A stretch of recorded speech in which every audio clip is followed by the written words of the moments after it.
Je suis l'étudiant Adey Yaourou Marik.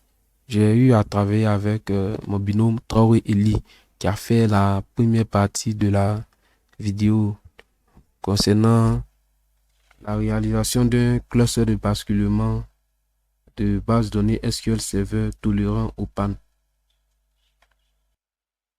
Alors, nous suivons ce PowerPoint pour la partie des explications et ensuite nous ferons des tests avec les différents serveurs en fonctionnement. Ici, comme thème, c'est base de données SQL Server tolérant aux pannes sur un cluster Windows Server 2022. Étant donné que la partie numéro 1 a été faite par mon binôme Tori Eli, il a fait la définition et quelques notions, la prise en main des Hyper-V, installation des serveurs, promotion d'un serveur en contrôleur de domaine, configuration du réseau, installation et configuration des serveurs ICSI de la cible ICSI. Moi, la partie dont je parlerai, c'est la configuration du cluster de basculement, l'installation et configuration de SQL Server et du service SSMS.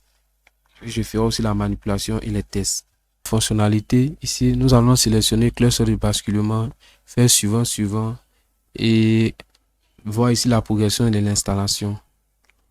Après ça, nous venons ici dans gestionnaire de cluster de basculement et nous sélectionnons ici créer un cluster de basculement. Après ça, nous verrons les différents formulaires ici en faisant suivant. Nous mettons le nom du cluster qui sera SQL cluster. Après ça, nous verrons ici l'adresse du réseau. À côté de ça, nous donnons l'adresse IP du cluster de basculement.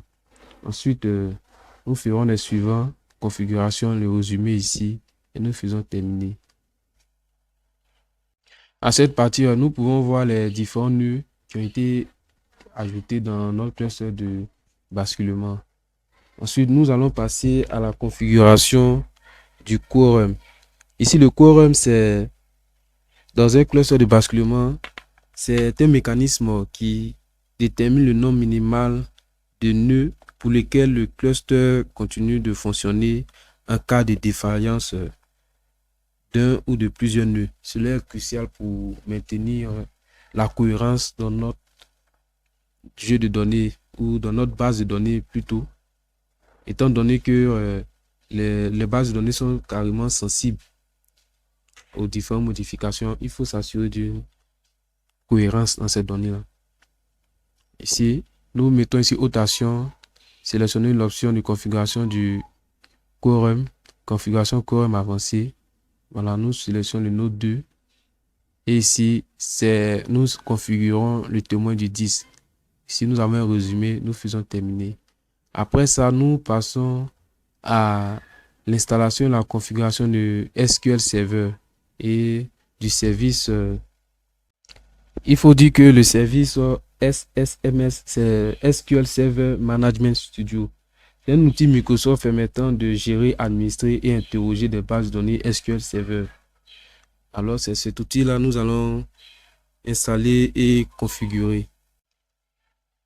Alors, à ce niveau, nous verrons les étapes suivantes. Installation de SQL Server sur le node 1, qui sera d'abord comme le nœud primaire de notre cluster de basculement.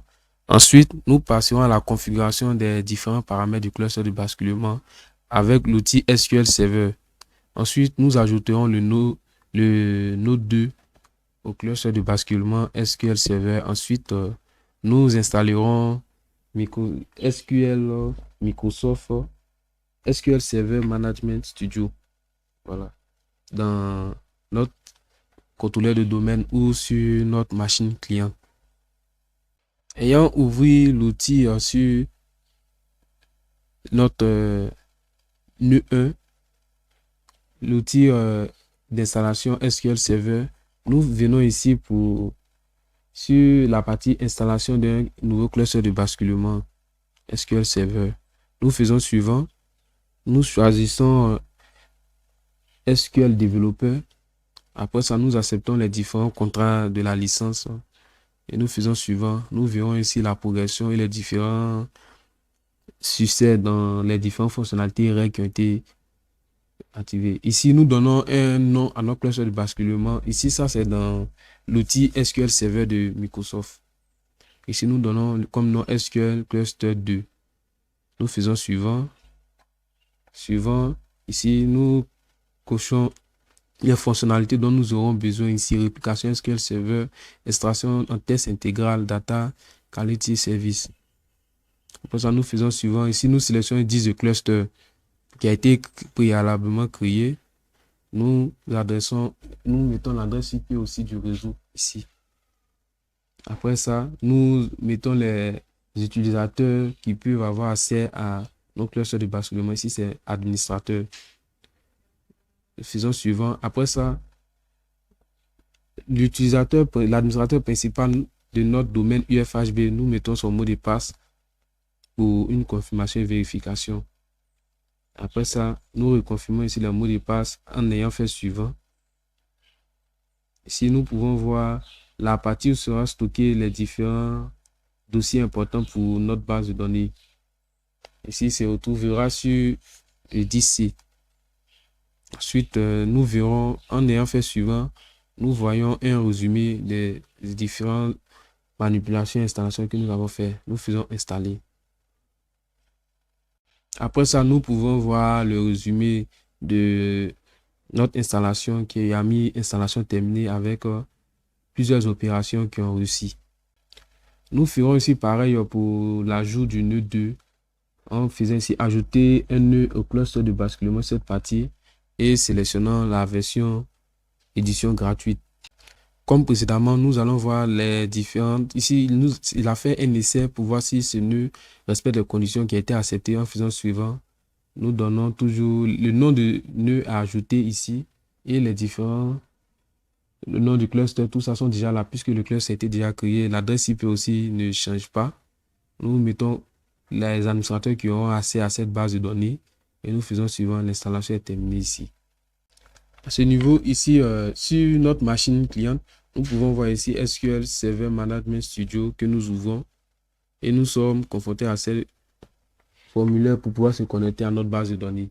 Ici, nous sélectionnons moteur de base de données, nom du serveur SQL Cluster en mettant le nom que nous avons mis quand nous avons configuré SQL Server de Microsoft. Ici, l'authentification, c'est l'authentification de l'administrateur quand il veut se connecter sur Windows en faisant suivant. Nous pouvons voir l'interface qui se présente ici.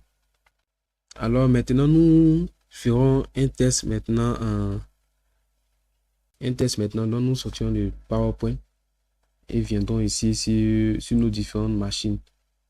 Alors, ici, pour le test, nous pouvons d'abord nous assurer que les 3 machines sont en fonctionnement. Ici, nous avons le serveur coordonnateur qui est SRV-CO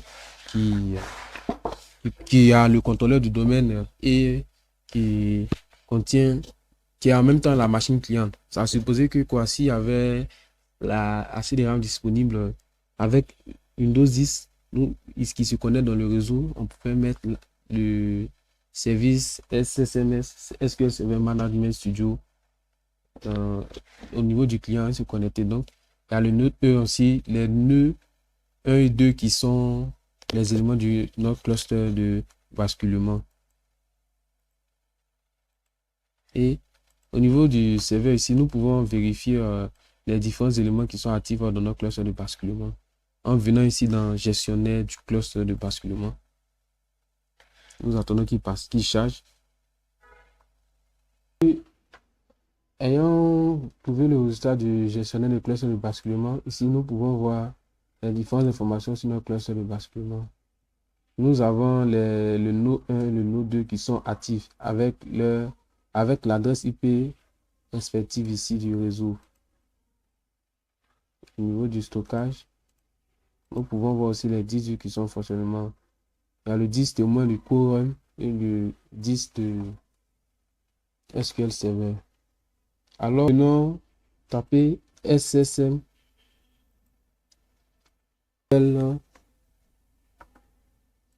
Ici, nous tapons SQL Et on nous propose ici SQL Server Management. Alors nous ouvrons et patientons le chargement. Ici, après avoir patienté, voici comme résultat que nous obtenons. Ici, type de serveur, nous sélectionnons moteur de base de données, nom du serveur SQL Cluster 2, qui a été le nom que nous avons donné. Authentification, nous sélectionnons authentification Windows, puisque nous avons pris les coordonnées de l'administrateur se connecter. Après ça, nous faisons connexion et nous patientons.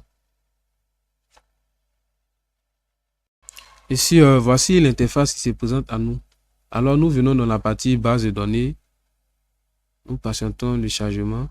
Ici, il y a la base de données essai que nous avons créée. Ici, au niveau de la base de données essai, il suppose que c'est la base de données de production de la structure. Nous allons faire cliquer droit requête et sélectionner des requêtes pour voir les éléments contenus dans cette base de données. Étant donné que dans cette base de données, nous avons la table client. Donc, nous ferons select pour voir les éléments de la base de données. Nous patientons que j'écris la requête. Alors, j'ai écrit select étoile forme client pour... Nous avons une table client. Nous allons afficher tous les éléments de la table client, étant donné que nous sommes connectés sur la base de données essai. La base de données qui a été sélectionnée sur la base de données essai, nous allons exécuter. Nous patientons le chargement. Voilà, nous obtenons ces éléments-ci. Quadio, comme nos prénoms Jean, Ime, Jean, Emmanuel et Kone Awa. Voilà. Donc actuellement, présentement, nous sommes connectés sur notre base de données et ici, nous avons actuellement les deux nœuds qui sont en fonctionnement, les deux nœuds du cluster qui sont en fonctionnement. Donc, nous allons simuler la panne d'un nœud en arrêtant un nœud. Et ici aussi, nous pouvons le voir bien que tous les trois serveurs sont en fonctionnement, le nœud 1, le nœud 2 sont en fonctionnement. Alors ici, je vais arrêter le nœud 1. Le nœud 1 et je suppose que, voilà, éteindre. Je suppose qu'il est tombé en panne. Alors, nous nous retrouvons avec les deux nœuds. Et nous allons voir si toujours est-ce que ça fonctionne, puisqu'il doit y avoir une transparence dans le basculement. Alors, nous revenons sur notre client ici.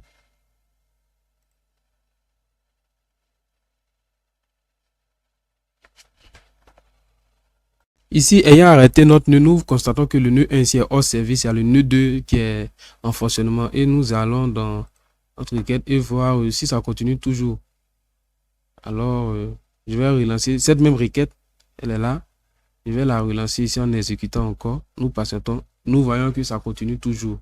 Alors, je vais mettre en fonctionnement le nœud. Je vais rallumer ce nœud-là, ce serveur, et éteindre l'autre nœud que nous n'avons pas éteint, voir s'il y a toujours cette même transparence. Au lieu que ce soit le nœud 1 qui soit maintenant, nous allons allumer le nœud 1 et éteindre le nœud 2 pour voir quel est le résultat aussi. Puisque c'est un cluster de basculement, c'est pas dans quel cas le nœud peut tomber en panne, si c'est le nœud 1 ou le nœud 2. C'est un événement aléatoire. Ici, nous pouvons constater au niveau du gestionnaire des IPv que le nœud 2 est arrêté, mais le nœud 1 en fonctionnement avec le serveur coordonnateur. Ici, au niveau du gestionnaire du cluster de basculement, nous voyons maintenant que le nœud 1 est en fonctionnement et le nœud 2 s'est arrêté. Le nœud 2, il faut dire que ces clusters, ce sont eux qui ont le système de basculement SQL Server. Ces nœuds-là qui ont été configurés, ce principe-là avec le quorum qui permet de coordonner ou d'agencer tous ces éléments. Alors, nous allons maintenant tester les requêtes étant donné que le nœud 2 est arrêté, le nœud 1 en fonctionnement. Précédemment, c'était le contraire. Nous allons voir si toujours la requête fonctionne. Alors, nous verrons là, maintenant, exécuter, exécute. Je vois que ça fonctionne toujours. Ça fonctionne toujours. Ça fonctionne toujours malgré que le nœud 2 soit hors service. Alors, nous pouvons dire que le cluster de basculement, le système de basculement fonctionne très bien. Je vais mettre en marche le nœud 2 pour voir si ça fonctionne toujours, puisque nous sommes à la phase des tests. Alors, on peut voir que ayant mis le nœud 2 en marche, nous voyons que tout est revenu dans l'ordre. Les deux nœuds sont en fonctionnement. Je suppose que si j'avais une panne et que le nœud 2 était en maintenance réparation et que les administrateurs ont pu mettre en marche le nœud 2, voici ce que nous obtenons comme résultat. Et nous allons toujours lancer cette requête et voir ce que ça donne. Voilà. Nous voyons toujours ça fonctionne. Alors, nous avons pu démontrer que le système de cluster de basculement mis en place par Windows est un outil vraiment intéressant et important dans notre architecture. Nous vous disons merci pour votre attention.